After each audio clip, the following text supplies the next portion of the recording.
औज़ुबिल्लाहिमिनश्शैतानिर्रजीम बिस्मिल्लाहिर्रहमानिर्रहीम। जी दोस्तों, अस्सलामु अलैकुम। उम्मीद करता हूँ आप सब लोग खैरियत से होंगे। जी दोस्तों, हमने चैप्टर 2 में एक्सरसाइज 2.5 जो इसका जो लास्ट एक्सरसाइज था वो हमने सॉल्व किया था, और आज हम इंशाल्लाह इसका रिव्यू एक्सरसाइज जो है चैप्टर 2 का वो सॉल्व करेंगे। ठीक है, तो लेट्स स्टार्ट करते हैं। मैंने इसके पहला क्वेश्चन लिखा है यहाँ पर। तो चैप्टर 2 का रिव्यू एक्सरसाइज जो है वो पेज नंबर 30 पर जो है, ये इसका रिव्यू एक्सरसाइज है, पेज नंबर 30 पर ये मौजूद है। ठीक है, तो लेट्स स्टार्ट करते हैं। तो पहला क्वेश्चन है, इनसर्कल द करेक्ट ऑप्शन।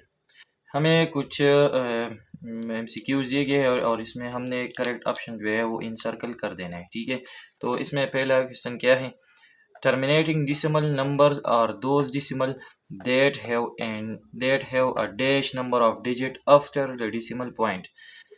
इसका मतलब ये है कि जो टर्मिनेटिंग डिसिमल होते हैं, तो डिसिमल पॉइंट के बाद इसके नंबर ऑफ डिजिट कितने आते हैं, मतलब फाइनाइट डिजिट होते हैं या इनफाइनाइट होते हैं। तो टर्मिनेटिंग डिसिमल के बारे में हमने पढ़ा था कि वो डिसिमल जिसका डिसिमल पॉइंट के बाद नंबर ऑफ डिजिट क्या हो, फाइनाइट हो, मतलब उसकी तादाद हमें मालूम हो, तो कौन से डिसिमल होगी, वो होंगे टर्मिनेटिंग डिसिमल। तो ऑप्शन दिए गए हैं कि इसके डिसिमल पॉइंट के बाद जो है वो नंबर ऑफ डिजिट कितने होंगे, इनफाइनाइट होंगे या फाइनाइट होंगे या इवन या ऑड। तो इनफाइनाइट भी नहीं है, इवन और ऑड भी नहीं है, तो इसके टर्मिनेटिंग डिसिमल में कितने होंगे, फाइनाइट नंबर ऑफ डिजिट होंगे। ठीक है, इस तरह B, decimal number that have an infinite of number of digit after decimal point. तो ये इसका उल्टा है। ठीक है, अगर डिसिमल नंबर में जो नंबर ऑफ डिजिट डिसिमल के पॉइंट इनफाइनाइट आ जाए, तो वो कौन से डिसिमल है, नॉन टर्मिनेटिंग या टर्मिनेटिंग, लाइक और लाइक या अनलाइक। तो इसको हम क्या बोलेंगे कि ये कौन सी डिसिमल है, ये नॉन टर्मिनेटिंग। तो नॉन टर्मिनेटिंग का मतलब ये होता है कि इसके पॉइंट के बाद जो नंबर ऑफ डिजिट है वो इनफाइनाइट हो। ठीक है, तो उसको हम नॉन टर्मिनेटिंग कहते हैं। फिर इसके बाद है a decimal that has a single digit और block of digit repeat itself an infinite number of time after the decimal point is called a an dash decimal. इसका मतलब ये है कि अगर एक डिसिमल नंबर हो और इसमें पॉइंट के बाद सिंगल डिजिट या सिंगल से ज़्यादा ब्लॉक ऑफ डिजिट रिपीट हो रही है, अपने आप को रिपीट कर रही है, और इनफाइनाइट टाइम वो रिपीट हो रही है, मतलब नंबर ऑफ डिजिट जो है वो इनफाइनाइट हो पॉइंट के बाद, लेकिन वो रिपीट हो रही है, सिंगल डिजिट या ब्लॉक ऑफ डिजिट। तो ऐसे डिसिमल को हम कौन से डिसिमल कहते हैं। ठीक है, तो इसके ऑप्शन दिए गए हैं टर्मिनेटिंग। तो टर्मिनेटिंग तो नहीं है, टर्मिनेटिंग का मतलब ये है कि पॉइंट के बाद जो डिसिमल है वो ख़त्म हो जाए, मतलब वो टर्मिनेट हो जाए, फाइनाइट हो। ठीक है, अनलाइक भी नहीं है। तो इसका मतलब क्या है, रिकरिंग डिसिमल। रिकरिंग का मतलब यही है कि अगर एक डिसिमल में पॉइंट के बाद जो है वो इनफाइनाइट नंबर आ जाए, एक डिजिट या ब्लॉक ऑफ डिजिट, लेकिन वो क्या हो, रिपीट हो रहे हो। ठीक है, तो ऐसी डिसिमल को हम क्या कहते हैं, इनफाइनाइट। तो ऐसी डिसिमल को हम रिकरिंग डिसिमल कहते हैं। फिर इसके बाद है पार्ट डी। तो इसमें क्या है, which of these is an irrational number. ये हमें कुछ नंबर्स दिए गए हैं और इसमें हमने क्या फाइंड आउट करना है, इर्रेशनल। तो इर्रेशनल नंबर के बारे में हमने पढ़ा था कि इर्रेशनल नंबर वो होते हैं जिसमें डिसिमल पॉइंट आ जाए और डिसिमल के पॉइंट वो non terminating and non repeating decimal को हम क्या कहते हैं, इर्रेशनल नंबर। तो ये 2.5 जो कि रेशनल है, टर्मिनेटिंग डिसिमल है, 1/2 फ्रैक्शन है जो कि रेशनल है। इसके बाद है 0.232323 एंड सो ऑन। तो यहाँ पर देखिए पॉइंट के बाद 2323 बार बार रिपीट हो रहे हैं, तो ये कौन सा नंबर हो गया, ये रेशनल हो गया।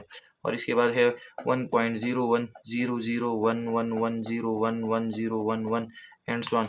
तो यहाँ पर देखिए नंबर ऑफ डिजिट जो है वो इनफाइनाइट है और इसमें कोई रिपीटिशन भी नहीं आ रही, तो ये कौन सा नंबर हो गया, हमारे पास बन गया इर्रेशनल नंबर। फिर इसके बाद है पार्ट ई जो कि गिवन है Q plus Q dash max. अगर हम क्यू का मतलब यहाँ रेशनल नंबर है, Q dash set of irrational number है। ठीक है। अगर हम set of rational number and set of irrational number का कम्बिनेशन ले, प्लस का मतलब ये है कि अगर हम इसको टुगेदर कर दे, हम इसको इकट्ठे कर दे, तो हमने कहा था कि अगर हम सेट ऑफ रेशनल नंबर और सेट ऑफ इर्रेशनल नंबर का यूनियन ले लें, तो यूनियन के लिए है, यूनियन का मतलब ये है कि हम इसको टुगेदर कर दे, तो या प्लस भी टुगेदर के लिए यूज़ हुआ है। अगर हम इन दोनों का कम्बिनेशन लें तो इसके उससे कौन सा सेट बनता है? Set of natural number, set of real, set of rational, set of integer. तो हमने कहा था कि ये कौन रेशनल और irrational together set of real number बनाते हैं, ठीक है। फिर इसके बाद है द एब्सोल्यूट वैल्यू ऑफ -3। तो एब्सोल्यूट वैल्यू के बारे में हमने पढ़ा था कि एब्सोल्यूट वैल्यू हमें डिस्टेंस शो कर रहा है, तो इसका मतलब ये है कि 0 से -3 का मतलब ये है कि 0 से लेफ़्ट साइड -3 जो है उन 0 से -3 तक कितना डिस्टेंस है, तो वो कितना होगा 0 से -3 तक 3 यूनिट, क्योंकि हम 0 से पहले -1 यूनिट, फिर -1 से -2 2 यूनिट, -2 से -3 3 यूनिट। तो एब्सोल्यूट वैल्यू हमेशा क्या आता है? पॉजिटिव, क्योंकि हमें डिस्टेंस शो करता है। फिर इसके बाद है part G, reflexive property of real number state that for all A belong to R. Reflexive property का क्या मतलब है? तो रिफ्लेक्सिव प्रॉपर्टी के बारे में हमने पढ़ा था कि रिफ्लेक्सिव प्रॉपर्टी का मतलब ये है कि every number is equal to itself, कि हर नंबर अपने मतलब वो अपने आप के बराबर होता है। तो इसमें कौन सा ऑप्शन ठीक है? 3 वाला, क्योंकि ए इज़ इक्वल टू ए, यहाँ पर एक रियल नंबर ए लिया है, तो ए इज़ इक्वल टू ए, ये कौन सा रिफ्लेक्सिव प्रॉपर्टी का स्टेटमेंट यही है। फिर इसके बाद है symmetric property is shown by. Symmetric property इसमें कौन सा है? तो साइमेट्रिक प्रॉपर्टी के बारे में हमने पढ़ा था कि अगर हम कोई भी 2 रियल नंबर लेते हैं, परस्पर में ए और बी लेता हो, और परस्पर में कहता हो कि ए जो है वो बराबर है बी का, तो ये लेफ्ट साइड है और ये राइट, तो हम इसको इस तरह बी लिख सकते हैं कि अगर हम ये लेफ्ट साइड वाले नंबर को राइट साइड पर ले जाए और राइट साइड वाले नंबर को लेफ्ट साइड पर ले जाए, तो मतलब इक्वेशन फिर भी इक्वल रहेगा। तो अगर हम लेफ्ट साइड और राइट साइड वाले एलिमेंट्स चेंज कर दें तो इक्वेशन फिर भी ठीक रहेगा। तो यहाँ पर देखिए a + 2 इज इक्वल टू 10, तो यहाँ पर ये 10 जो है इसका साइड चेंज हुआ है, लेकिन उसने साइंस भी a + 10 है, तो यहाँ पर -10, ये +2 -2, तो ये गलत है, लेकिन साइन चेंज नहीं होगी, सिर्फ हम लेफ्ट साइड और राइट साइड को चेंज करते हैं। यहाँ पर है a + 2 इज इक्वल टू 10 और 10 इज इक्वल टू a + 2, तो ये ऑप्शन जो है ये 2 नंबर वाला, ये क्या है? ये टी, क्योंकि इसमें सिर्फ लेफ्ट साइड और राइट साइड चेंज हुए, ठीक है। इसी तरह ये 3 और 4 जो है ये भी गलत है, क्योंकि इसमें साइन वगैरह ये चेंज हुए। तो ये था इसका पार्ट नंबर 1। ये है question number 2, define the following with example. कुछ डिफिनीशन, कुछ टर्म्स दिए गए, उसे हमने डिफाइन करना है, ठीक है। यहाँ पर कुछ टर्म्स है, उसे हमने डिफाइन कर देना है। तो इसमें पहला है टर्मिनेटिंग डिसिमल, तो इसका डिफिनीशन मैंने लिख दिया है। Those decimal which have finite number of digit after decimal point is called terminating decimal. Terminating decimal वो डिसिमल होती है जिसके नंबर ऑफ डिजिट पॉइंट के बाद जो है वो फाइनाइट हो, मतलब वो ख़त्म हो गए वो, तो इसको हम क्या बोलते हैं? Terminating decimal. फॉर एग्जांपल 0.5, तो यहाँ पर देखिए पॉइंट के बाद सिर्फ एक डिजिट आया है। इस तरह 0.2734, तो पॉइंट के बाद 4 डिजिट आई है, तो इसको हम क्या कहेंगे? Terminating decimal. फिर इसके बाद है non terminating decimal. Non terminating decimal वो होते हैं जिसके पॉइंट के बाद नंबर ऑफ डिजिट जो होते हैं वो इनफाइनाइट हो, इनफाइनाइट टाइम आ जाए, तो इसको हम नॉन टर्मिनेटिंग डिसिमल कहते हैं। तो those decimal which have infinite number of digit after decimal point is called non terminating. तो इस तरह इसको देखिए 0.05432 एंड सो ऑन। तो यहाँ पर देखिए इसका मतलब ये है कि नंबर ऑफ डिजिट जो है वो इनफाइनाइट है। फिर इस तरह ये देखिए 3.14782 एंड सो ऑन, तो यहाँ पर भी नंबर ऑफ डिजिट जो है वो इनफाइनाइट टाइम आ गई है पॉइंट के बाद, तो इसको हम क्या कहेंगे? Non terminating decimal. फिर इसके बाद है रिकरिंग डिसिमल। तो रिकरिंग डिसिमल का मतलब वो डिसिमल होते हैं जिसके पॉइंट के बाद नंबर ऑफ डिजिट जो है वो इनफाइनाइट टाइम आ जाए, लेकिन इनफाइनाइट टाइम के साथ वो डिजिट रिपीट हो जाए, सिंगल डिजिट रिपीट हो जाए या ब्लॉक ऑफ डिजिट क्या हो जाए? रिपीट हो जाए, तो इसको हम क्या कहेंगे कि ये कौन से डिसिमल है? इसको हम रिकरिंग डिसिमल कहते हैं। तो डिफिनीशन मैंने लिख किया, decimal that has a single digit और block of digit repeats an infinite time after decimal point इसका मतलब ये है कि वो डिसिमल जिसमें सिंगल डिजिट या ब्लॉक ऑफ डिजिट या एक से ज़्यादा डिजिट जो है वो रिपीट हो जाए after decimal point, infinite time repeat हो जाए आफ्टर डिसिमल पॉइंट, इसको हम क्या कहते हैं, रिकरिंग डिसिमल। तो एग्जांपल मैंने लिया है 0.4545 एंड सो ऑन। तो यहाँ पर देखिए 45 रिपीट हो रहे हैं और इनफाइनाइट टाइम रिपीट हो रही है, और तो इसको हाँ, तो ये कौन सा डिसिमल है, रिकरिंग। फिर इसके बाद है 4.371 बार। तो इस बार का मतलब ये कि यहाँ पर 371 बार बार रिपीट हो रहा है, तो ये इनफाइनाइट टाइम रिपीट हो रहा है, तो इसको हम क्या कहेंगे, रिकरिंग डिसिमल। फिर इसके बाद है नॉन रिकरिंग डिसिमल। तो नॉन रिकरिंग डिसिमल वो डिसिमल होती है जिसकी पॉइंट डिसिमल पॉइंट के बाद कोई डिजिट रिपीट भी नहीं हो रही है और वो नॉन टर्मिनेटिंग भी होती है, ठीक है। तो नॉन रिकरिंग का मतलब ये है कि non terminating and non repeating decimal are called non recurring decimal. तो डिफिनीशन मैंने लिखे है, a decimal that continues endlessly after decimal point with no digit or block of digit repeating is called non-terminating decimal। non-terminating decimal का मतलब ये कि वो decimal number जो कंटिन्यू करे एंडलेसली, मतलब वो इनफाइनाइट टाइम वो कंटिन्यू रहते हैं और पॉइंट के बाद वो एंडलेसली कंटिन्यू रहते हैं, और इसमें डिजिट या ब्लॉक ऑफ डिजिट रिपीट भी नहीं हो रहे। सिंपल मतलब ये है कि non terminating and non repeating decimal are called non recurring decimal. तो एग्जांपल ये 3.754921 एंड सो ऑन। तो यहाँ पर देखिए पॉइंट के बाद इनफाइनाइट नंबर ऑफ डिजिट आ रहे हैं और इसमें कोई भी रिपीटेशन नहीं आ रहा, तो ये कौन सा डिसिमल बन गया, ये बन गया नॉन रिकरिंग डेसिमल। फिर इसके बाद है पार्ट ई, जो कि दिया गया है standard form of rational number. Standard form of rational number क्या होता है, तो इसके बारे में हमने पहले पढ़ा था, लेकिन फिर समझते हैं स्टैंडर्ड फॉर्म का मतलब क्या है। तो rational number P over Q. तो अगर हम standard form of rational number के बारे में कहते हैं तो इसका डिफिनीशन ये है, rational number P over Q. ये हमारे पास एक रेशनल नंबर है पी ओवर क्यू जो कि फ्रैक्शन फॉर्म में है, where P Q belong to Z, और पी क्यू हमारे पास क्या होंगे, जेड होंगे, and Q does not equal to zero, और इसमें ये डिनोमिनेटर जीरो नहीं हो सकता। Is said to be in standard form. अगर हम ये कहते हैं कि ये जो रेशनल नंबर है ये स्टैंडर्ड फॉर्म में है, तो इसमें ये टू कंडीशन होंगे, ठीक है। इफ पहला कंडीशन क्या है, Q is positive integer, denominator जो डिनोमिनेटर में जो क्यू है वो पॉजिटिव इंटीजर होना चाहिए, और इसके साथ साथ दूसरा पॉइंट क्या है, पी एंड क्यू है no common factor other than one, और पी और क्यू में कोई दूसरा वन के अलावा कोई और फैक्टर कॉमन नहीं होना चाहिए। तो ऐसे रेशनल नंबर को हम क्या कहते हैं कि ये स्टैंडर्ड फॉर्म में है।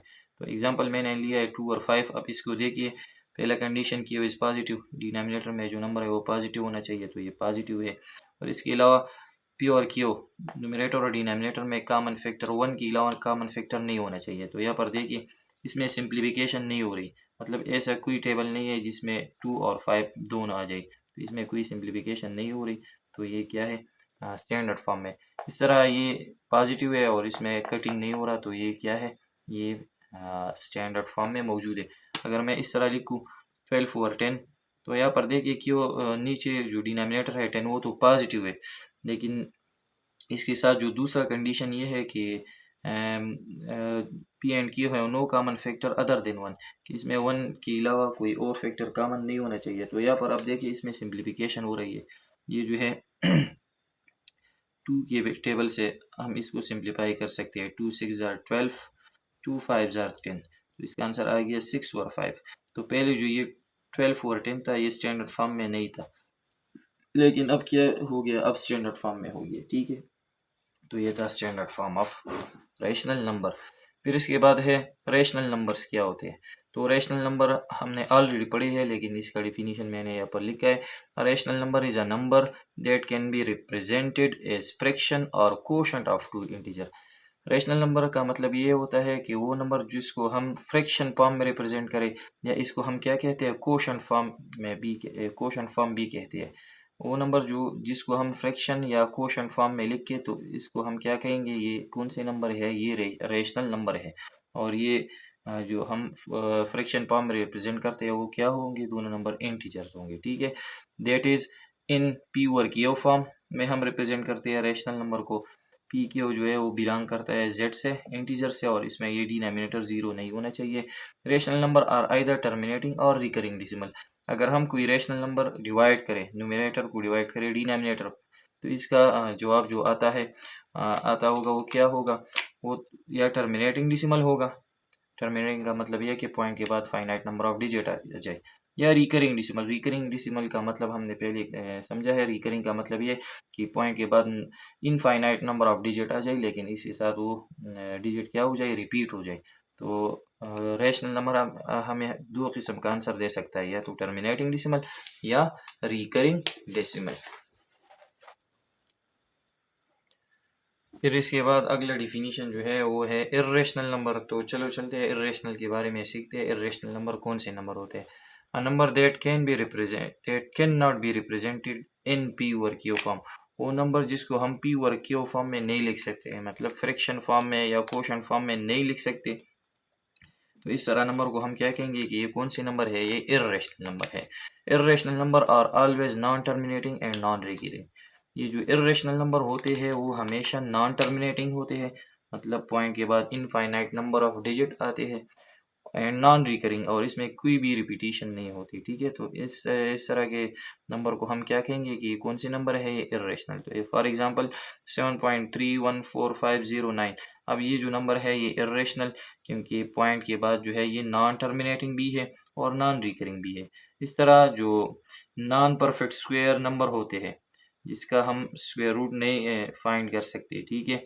अब हमारे पास इस तरह की टू इक्वल नंबर्स नहीं है जिसके आंसर से क्या आ जाए, टू आ जाए, तो ये कौन सा नंबर हो गया, ये इर्रेशनल। अगर हम इसका आंसर फाइंड आउट करते हैं तो इसका जवाब क्या आएगा, non terminating and non recurring.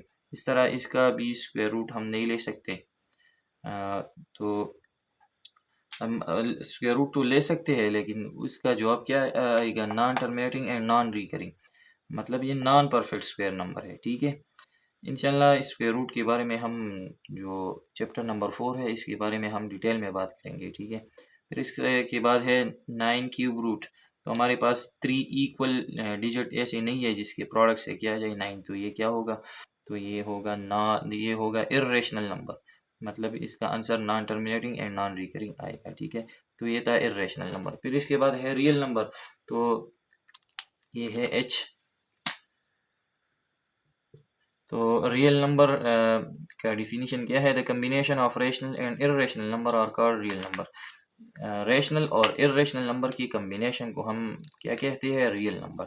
और क्यू यूनियन क्यू डैश, अगर हम रेशनल नंबर और इर्रेशनल नंबर का यूनियन ले लें तो इससे कौन सा सेट बनेगा, रियल नंबर का सेट बनेगा। मतलब हमारे पास जितने भी नंबर है, नेचुरल है, होल है, इंटीजर्स है, ऑड, इवन, रेशनल, इर्रेशनल, इन सारे को हम क्या बोलते हैं, इन सब को हम रियल नंबर कहते हैं। फॉर एग्जांपल 1 रियल है, 7/3 रियल है, -10.7410 एंड सो ऑन, ये रियल है। जितने भी हमारे पास पॉजिटिव नेगेटिव जितने भी नंबर्स है इन सब को हम क्या कहेंगे, रियल नंबर, और ये सबसे बड़ा सेट होता है। फिर इसके बाद जो लास्ट डिफिनीशन है वो है absolute value of real numbers. Absolute value का क्या मतलब है, तो डिफिनीशन मैंने लिख के है, absolute value of real number A. अगर हमारे पास एक रियल नंबर है, उसका क्या रियल नंबर है, ए है, पर इसका ए हमारे पास एक रियल नंबर है, तो इसकी एब्सोल्यूट वैल्यू हम इस तरह डिफाइन कर सकते हैं, is define as the distance between zero को हम क्या कहते हैं, origin, to that real number on number line. इसका मतलब ये है कि नंबर लाइन में ज़ीरो से उस रियल नंबर तक जितना भी फासला हो, मतलब अगर ए हमारे पास कोई रियल नंबर है तो नंबर लाइन से इस नंबर तक जितना भी फासला हो तो उसको हम क्या कहेंगे, इसको हम कहेंगे absolute value of that real number. Since it is a distance, तो ये हमारे पास डिस्टेंस है ज़ीरो से उस नंबर तक, so it is always positive. तो डिस्टेंस जो है हमेशा पॉजिटिव आता है या ज़ीरो आता है। अगर हम ज़ीरो पर खड़े हैं और लेफ़्ट और राइट नहीं जाते तो हमारा डिस्टेंस वहाँ पर क्या होगा, ज़ीरो। ठीक है, फॉर एग्ज़ाम्पल एक गाड़ी है अपनी जगह खड़ी है, तो उस दौरान इसका डिस्टेंस क्या होगा, ज़ीरो होगा, क्योंकि वो मूव नहीं कर रहा। अगर एक गाड़ी किसी भी डायरेक्शन जाए, मतलब लेफ़्ट जाए राइट जाए कोई भी डायरेक्शन जाए, लेकिन इसका डिस्टेंस हमेशा फिर क्या आएगा, पॉजिटिव आएगा। तो एब्सोल्यूट वैल्यू हमें डिस्टेंस शो करता है, ठीक है। Since it is a distance, ये डिस्टेंस है, so it is always positive, तो ये हमेशा क्या रहेगा, पॉजिटिव। द सिंबल, ये जो सिंबल मैंने लिखा है ए और ये जो दो निशान लगाए मैंने, मीन्स एब्सोल्यूट वैल्यू ऑफ ए, तो इसको हम इस तरह डिफाइन कर सकते हैं, एब्सोल्यूट वैल्यू ऑफ ए और ए एब्सोल्यूट हम कहते हैं। तो अगर हम इसको इस तरह लिखें, इसका मतलब है ए एब्सोल्यूट, एक्स एब्सोल्यूट। तो यहाँ पर देखिए हमारे पास ये ओरिजिन है और इससे मैंने राइट साइड पर नंबर मार्क किया है ए, और लेफ्ट साइड मैंने नंबर मार्क किया है माइनस ए। माइनस इसलिए कि ये डायरेक्शन है सिर्फ, ठीक है।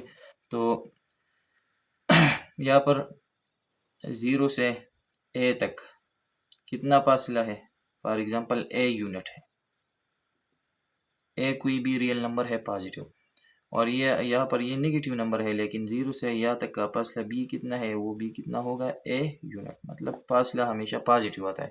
अगर हम इसको लिखे कि 3 एब्सोल्यूट, इसका आंसर 3 आएगा, इसका मतलब ये है कि 0 से 3 तक कितना फासला है, तो अगर 3 यहाँ पर है तो यहाँ पर 2 है और यहाँ पर 1 है, तो हम कहते हैं 1 यूनिट, 2 यूनिट, 3 यूनिट। और अगर हम यहाँ पर -1 है, यहाँ पर -2 है, यहाँ पर -3 है, तो 0 से -3 तक कितना फासला है, -3 तक भी 3 यूनिट है, क्योंकि यहाँ पर देखिए 1 यूनिट, 2 यूनिट, 3 यूनिट, तो ये डिस्टेंस हमेशा क्या आएगा, पॉजिटिव आएगा। तो ये था absolute value of real numbers. फिर इसके बाद है question number 3, identify terminating and non terminating decimal. हमें कुछ डिसिमल्स नंबर दिए गए हैं और इसमें हमने टर्मिनेटिंग और नॉन टर्मिनेटिंग को आइडेंटिफाई कर देना है कि इसमें टर्मिनेटिंग डिसिमल कौन से है और नॉन टर्मिनेटिंग। तो यहाँ पर देखिए 1.23, तो पॉइंट के बाद जो है नंबर ऑफ डिजिट जो है वो 2 डिजिट है, मतलब ख़त्म हुई है, तो ये कौन सा डिसिमल होगा, ये होगा टर्मिनेटिंग डिसिमल, टर्मिनेटिंग डेसिमल। फिर इसके बाद पार्ट बी, क्योंकि है 6.777 एंड सो ऑन, तो यहाँ पर नंबर ऑफ डिजिट इनफाइनाइट आ रहे हैं, तो इसका मतलब है नॉन टर्मिनेटिंग। कौन सा नंबर है, नॉन टर्मिनेटिंग है, ठीक है। और इसके साथ ये रिकरिंग भी है। फिर इसके बाद है 0.87676 एंड सो ऑन, तो ये भी क्या है, नॉन टर्मिनेटिंग डिसिमल। NTD का मतलब मैं क्या लूँगा, नॉन टर्मिनेटिंग डिसिमल। फिर इसके बाद D 2.3456 number of digit finite है, तो इसका मतलब है ये टर्मिनेटिंग डिसिमल है। इसके बाद 7.7, तो पॉइंट के बाद सिर्फ एक डिजिट है, तो इसका मतलब ये कौन सा डिसिमल है, टर्मिनेटिंग डिसिमल। फिर इसके बाद देखिए यहाँ पर ये ख़त्म नहीं हुई है, एंड सो ऑन लिखा है 7.896 89765 एंड सो ऑन, तो ये क्या हो गया, नॉन टर्मिनेटिंग डेसिमल। फिर इसके बाद है 0.25, जो कि नंबर ऑफ डिजिट फाइनाइट है, पॉइंट के बाद टर्मिनेटिंग डिसिमल, ये भी क्या है, ये भी है नॉन टर्मिनेटिंग डिसिमल। जो कि बहुत इजी क्वेश्चन था। फिर इसके बाद नेक्स्ट क्वेश्चन जो है वो है identify, question number 4, identify recurring and non recurring decimal. इसमें हमने आइडेंटिफाई करना है रिकरिंग और नॉन रिकरिंग डिसिमल को आइडेंटिफाई कर देना है, ठीक है। तो पहला पार्ट इसमें है 0.111 एंड सो ऑन। तो यहाँ पर देखिए, यहाँ पर ये 1 जो है ये बार बार रिपीट हो रहा है, ठीक है। तो ये कौन सा डिसिमल होगा, ये रिकरिंग डिसिमल। रिकरिंग डिसिमल के इसको कहते हैं कि अगर डिसिमल के पॉइंट के बाद जो है वो डिसिमल जिसमें पॉइंट के बाद रिपीटिशन आ जाए और वो नॉन टर्मिनेटिंग भी हो, तो वो कौन से डिसिमल होंगे, वो होंगे रिकरिंग डिसिमल। तो ये कौन सा डिसिमल है, रिकरिंग डिसिमल, क्योंकि इसमें पॉइंट के बाद 1 रिपीट हो रहा है।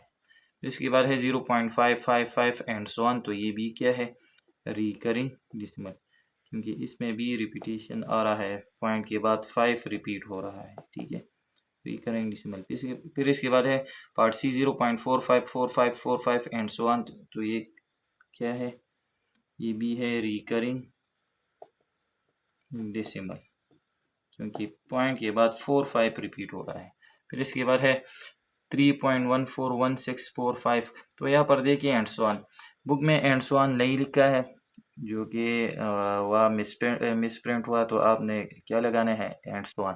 तो यहाँ पर देखिए कि ये जो है ये नॉन टर्मिनेटिंग है, मतलब पॉइंट के बाद डिजिट ख़त्म नहीं हुए, और इसके बाद ये नॉन रिकरिंग है, इसमें कोई रिपीटिशन नहीं आ रहा, तो ये क्या कौन सा डेसिमल होगा, नॉन रिकरिंग। तो नॉन रिकरिंग का मतलब ये हुआ कि पॉइंट के बाद digit infinite number of digit आ रहे हैं और इसमें कोई रिपीटिशन नहीं है। अगर हम इसके साथ ये डॉट न लगाए तो ये फिर क्या होगा, ये टर्मिनेटिंग डेसिमल होगा। तो यहाँ पर ये जो क्वेश्चन है रिकरिंग और नॉन रिकरिंग के बारे में, तो इसलिए यहाँ पर हम ये डॉट ज़रूर लगाएंगे। फिर इसके बाद है पार्ट ई 9.999। तो यहाँ पर पॉइंट के बाद 9 रिपीट हो रहा है, तो ये कौन सा डेसिमल है, recurring decimal. 9 number of digit infinite आ रहा है और इसमें रिपीटिशन आ रही है, तो ये रिकरिंग डेसिमल है। फिर इसके बाद है 3.43434343 एंड सो ऑन। तो ये बन गया नंबर ऑफ डिजिट जो है वो इनफाइनाइट है, लेकिन रिपीटिशन इसमें आ रही है, तो ये क्या हो गया, रिकरिंग डेसिमल। फिर इसके बाद है 0.45353535। अब यहाँ पर देखिए पॉइंट के बाद नंबर ऑफ डिजिट इनफाइनाइट आ रहे हैं, लेकिन इसमें 35 रिपीट हो रहा है। बार पहले तो 4 5 आए हैं, लेकिन 4 5 के बाद 35 बार बार रिपीट हो रहे हैं, तो ये कौन सा डेसिमल बन गया, ये भी रिकरिंग डेसिमल। फिर इसके बाद है H 7.675.053 एंड सो ऑन। तो यहाँ पर नंबर ऑफ डिजिट इनफाइनाइट है, लेकिन इनफाइनाइट के साथ साथ इसमें कोई भी रिपीटिशन नहीं आ रही, तो ये कौन सा डिजिट होगा, कौन सा डेसिमल होगा, नॉन टर्मिनेटिंग एंड रिकरिंग। लेकिन इसको हम सिर्फ क्या लिखेंगे, नॉन रिकरिंग। तो नॉन रिकरिंग का मतलब ये होगा कि ये नॉन टर्मिनेटिंग भी है और नॉन रिपीटिंग भी है, नॉन रिकरिंग डेसिमल। तो ये था इसका पार्ट नंबर 4। इंशाल्लाह नेक्स्ट वीडियो में हम रिव्यू एक्सरसाइज की जो नेक्स्ट पार्ट है वो कवर करेंगे। मैं उम्मीद करता हूँ ये आप लोगों को समझ आ गई होगी। अगर फिर भी कोई मसला हो तो आप पूछ सकते हैं। थैंक्स।